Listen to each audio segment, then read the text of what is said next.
Okay, we're gonna leave the modern world completely behind for this explainer. Forget your notifications. Forget the hum of your refrigerator. We are stepping directly into the gritty, exhausting reality of the 1350s. We're going deep into the King's Forest today to look at a life that history, well, kind of overlooks. A life lived entirely off the grid, right under the canopy. If you're sitting on a comfortable chair or lying in a stationary bed right now, I want you to feel the weight of your blankets and be incredibly grateful for this safe, clear air in your lungs. Because where we're going, the forest doesn't just get dark at night, it turns into this heavy, suffocating green. It's a darkness thick enough to actually taste, filled with the deep silence of the woods, where the only smell is the slow, sweet rot of the earth and the ever-present tang of smoke. Welcome to the medieval forest, the 1350s. Section 2. Life in a beehive hut. The charcoal burner's shelter.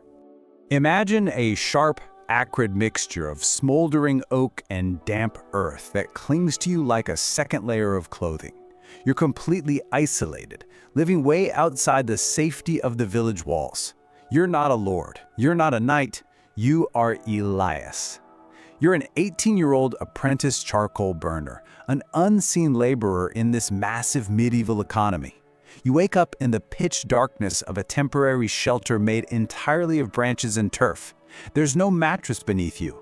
You are sleeping on a layer of flattened, crackling straw and dried moss, spread directly over damp ground that literally shifts every single time you move. The air inside, it's thick with the smell of old sweat, earthy musk, and wood tar. You don't have an alarm clock. Instead, your body is jolted awake by the morning call of the forest wind. And honestly, that wind brings a terrifying realization. Because if your kiln flares up into an open flame from just one sudden gust, your entire week's worth of grueling work literally turns to ash. And Elias's reality reveals a pretty fascinating historical parallel.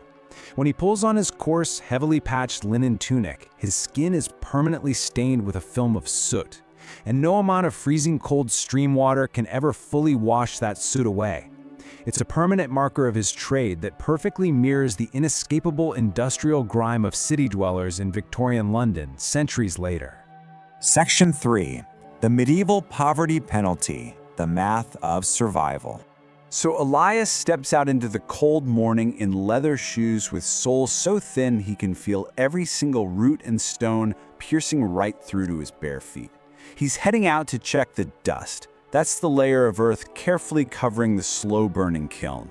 But beyond the physical toll of this work, there's a brutal financial toll. Elias is what historians call a shadow person, because he lives deep in the woods producing vital charcoal for the wealthy lord's ironworks. He pays what's known as the poverty penalty. That's a steep surcharge for basic goods simply due to his extreme isolation.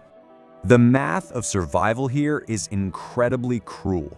Think about it. While city dwellers or villagers can buy their grain in bulk at a standard, fair rate, Elias is isolated. He can't buy in bulk.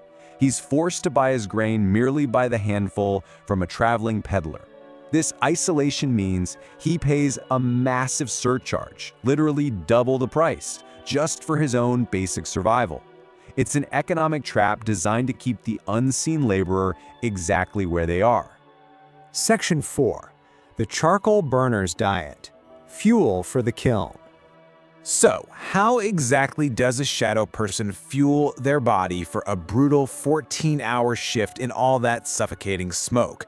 Well, Elias definitely isn't eating the soft, refined white bread enjoyed by the rich. He eats a chunk of dense, dark rye bread. And he eats it for a very specific reason. It sits heavy in the stomach. It literally tricks the body into feeling full for a few hours longer than white bread ever would.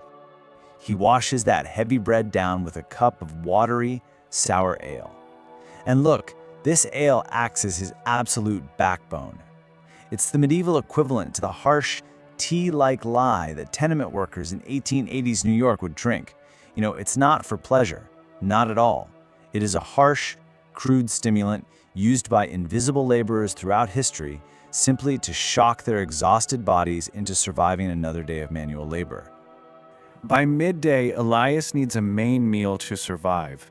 First, he uses cabbage water as a base just to make the meal stretch. Then he throws in beans and whatever withered wild greens he managed to forage from the forest floor.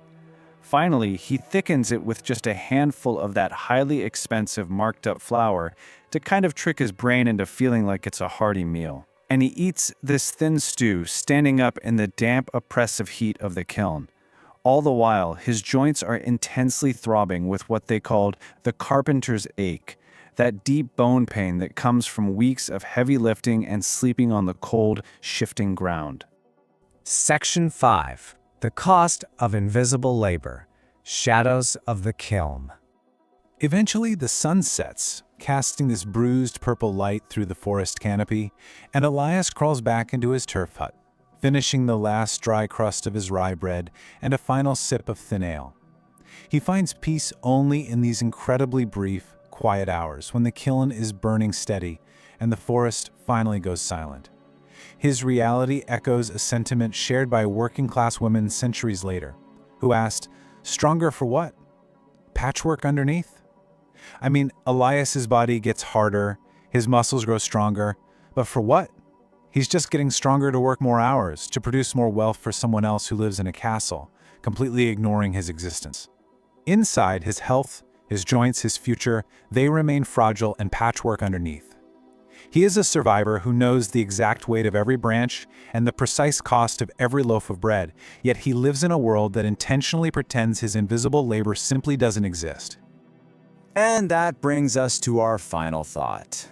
Let the sound of the medieval forest wind fade away. Forget the smoke and the heavy yoke of the kiln for a moment. You are back in your stationary bed. For tonight, you are safe. But as you sink back into your clean air, ask yourself, who are the shadow people in our modern economy today?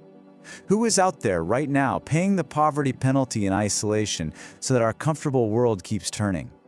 Think about that as you settle in tonight.